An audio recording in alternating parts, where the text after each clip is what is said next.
Telugu PMC ప్రేక్షకులకు స్వాగతం. Hi friends, మీరు గనక ఇప్పుడే మా ఛానల్కు వచ్చినట్లయితే మా ఛానల్ని సబ్స్క్రైబ్ చేసుకోండి. సబ్స్క్రైబ్ చేయడంతో పాటు పక్కనే ఉన్న బెల్ ఐకాన్ని క్లిక్ చేయండి. జీ తెలుగులో ప్రసారమవుతున్న సీరియల్ రాధమ్మ కూతురు. మంచి కథా కథనంతో ఈ సీరియల్ చక్కగా రన్ అవుతుంది. ఈ సీరియల్లో హీరో హీరోయిన్లుగా దీప్తి మన్నే, గోకుల్ నటిస్తున్నారు.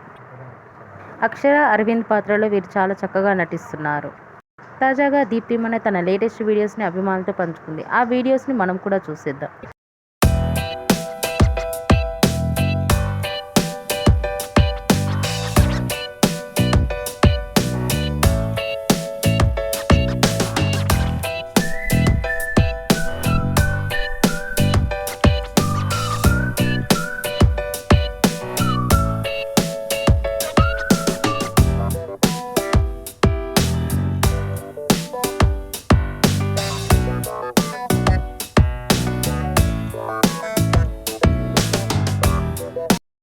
ఈ వీడియో మీకు నచ్చినట్లయితే లైక్ చేసి మరిన్ని టాలీవుడ్ లేటెస్ట్ అప్డేట్స్ మిస్ అవ్వకుండా చూడాలంటే తెలుగు పిఎంసి ఛానల్ను సబ్స్క్రైబ్ చేసుకొని పక్కనే ఉన్న బెల్ ఐకాన్ని క్లిక్ చేయండి.